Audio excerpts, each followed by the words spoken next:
Айнаш Төлеш қызымен тез оқып үйренейік.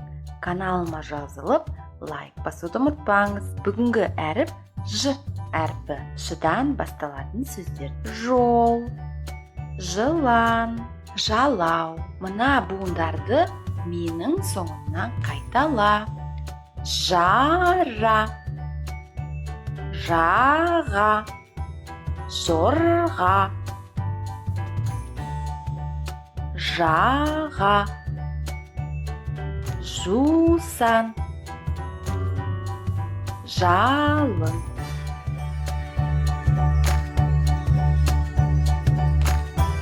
Сөздік қорды дамыту айдары.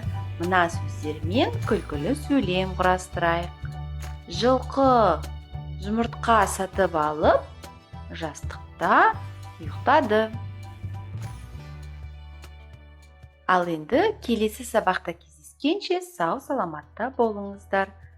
Каналыма жазылып, лайк басуды ұмытпаңыздар.